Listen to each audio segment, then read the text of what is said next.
Hello everyone, नमस्ते and welcome back to my channel. आज हम बनाएंगे मैंगो कढ़ी, जिसे हम फजेतू भी बोलते हैं और ये एक गुजराती रेसिपी है। ये खाने में बहुत ही मज़ेदार होती है फ्रेंड्स। थोड़ी सी खट्टी होती है, थोड़ी मीठी होती है, थोड़ी नमकीन होती है। बहुत ही बढ़िया कढ़ी की रेसिपी है और जिसे आप गर्मा गर्म चावल या फिर फुलके के साथ सर्व कर सकते हैं। तो चलिए इस रेसिपी की शुरुआत करते हैं। तो जैसा कि आप यहाँ पर देख रहे हैं फ्रेंड्स, मैंने यहाँ पर राइप्ड मैंगो ले लिया है। ये पके हुए मैंगो है और इसे आपको रफली कट कर लेना है और उसके बाद इसे ग्राइंडर में डालकर इसका एक पेस्ट बना करके आपको रेडी रख लेना है। अगर ग्राइंडिंग करते टाइम आपको थोड़ा सा पानी डालने की ज़रूरत पड़े तो बेशक आप थोड़ा सा पानी डालिए और इसका एक पेस्ट बना करके रेडी रख लीजिए। अब यहाँ पर आपको हैवी डीप बॉटम कोई भी सॉसपैन लेना है या भी कोई भी बर्तन ले लेना है और उसमें हम ये जो मैंगो प्यूरी है वो पहले इसमें डाल देते हैं।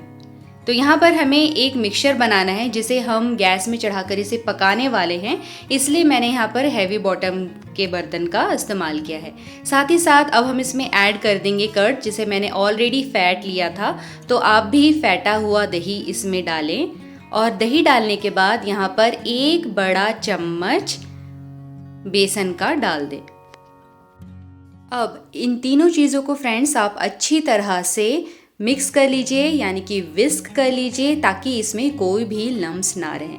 जब आप देखें कि अच्छी तरह से विस्क हो चुका है, कोई भी इसमें लम्स नहीं है, उसके बाद आप इसमें डिज़ायर्ड अमाउंट ऑफ वाटर डालिए। मैंने यहाँ पर करीबन 1 कप पानी इसमें डाला है और वापस से मैंने इसे अच्छी तरह से मिक्स कर लिया है।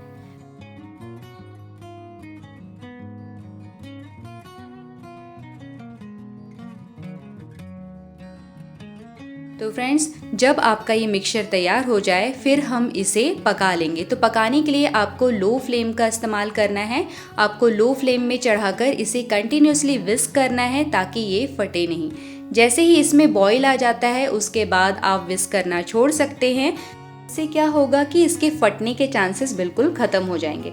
तो जैसे ही आपका ये जो मिक्सचर है वो बॉईल होने लगे तब आप इसमें कुछ चीज़ें ऐड करेंगे, जैसे कि आप यहाँ पर ऐड करेंगे जिंजर पेस्ट। फिर हम इसमें डालेंगे 1 बड़ा चम्मच जागरी पाउडर का और फिर हम इसमें डालेंगे हरी मिर्ची। अब डालेंगे इसमें हल्दी, डालेंगे स्वाद अनुसार नमक। अब डालेंगे इसमें रेड चिली पाउडर। इन सब को आपको अच्छी तरह से मिक्स करने के बाद फ्रेंड्स इसे थोड़ी देर चढ़े रहने देना है, करीबन 4 से 5 मिनट तक लो फ्लेम में, ताकि इसमें जो हमने चीज़ें डाली है वो कढ़ी के साथ अच्छी तरह से पक जाए, उसका जो कच्चापन है वो दूर हो जाए। तो 4 से 5 मिनट तक आपको बस इसे चलाते हुए थोड़ी देर और पकाना है, ताकि आपका जो ये घोल है, आपकी जो ये कढ़ी है, पूरी तरह से पक जाए मसालों के साथ। सो फ्रेंड्स, यहाँ पर 5 मिनट हो चुका है इस कढ़ी को पकते हुए। तो अब मैं गैस ऑफ कर देती हूँ और इसे साइड में रख देती हूँ। अब इस कढ़ी को हम तड़का मारेंगे। तो तड़के के लिए आपको कढ़ाई लेना है और इसमें डालना है आपको 2 बड़े चम्मच देसी घी। देसी घी गर्म होने के बाद इसमें आप डालेंगे जीरा, सरसों और मेथी। जैसे ही स्प्लटर करने लगे उसके बाद यहाँ पर आप डालेंगे होल रेड चिली। फिर हम यहाँ पर डालेंगे सिनेमन स्टिक्स, यानी कि दालचीनी। अब डालेंगे इसमें थोड़ा सा करी लीव्स, डालेंगे हींग और उसके बाद आपको कर देना है गैस ऑफ। तो यहाँ पर मैंने गैस ऑफ कर दिया है और उसके बाद हम इसे थोड़ा चला लेते हैं। फिर हम इसमें डालेंगे रेड चिली पाउडर। ध्यान रखिए कि गैस ऑफ करने के बाद ही आपको रेड चिली पाउडर डालना है, वरना आपका जो रेड चिली पाउडर है वो जल जाएगा। साथ ही साथ इसे भी मैंने यहाँ पर अच्छी तरह से मिक्स कर लिया है और अब इसमें हम डालेंगे पकी हुई मैंगो कढ़ी। तो अब इस मैंगो कढ़ी को हम बढ़िया से अच्छी तरह से मिक्स कर लेते हैं। तड़का लग गई है, बहुत ही अच्छी खुशबू आ रही है।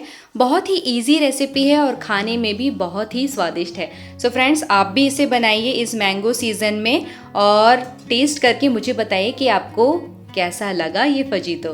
साथ ही साथ इस दौरान आप चेक कर सकते हैं कि इसमें अगर नमक कम है तो आप नमक एडजस्ट कर लीजिए, या फिर इसमें जागरी पाउडर थोड़ा कम है तो वो एडजस्ट कर लीजिए।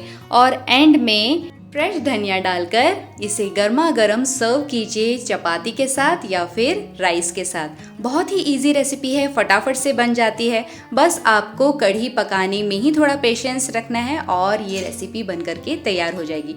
सो फ्रेंड्स, अगर ये आपको रेसिपी पसंद आई है तो इसे लाइक कीजिए, शेयर कीजिए, साथ ही साथ अगर आप मेरे इस चैनल में नए हैं तो सब्सक्राइब कीजिए। Thank you so much for watching. Bye bye.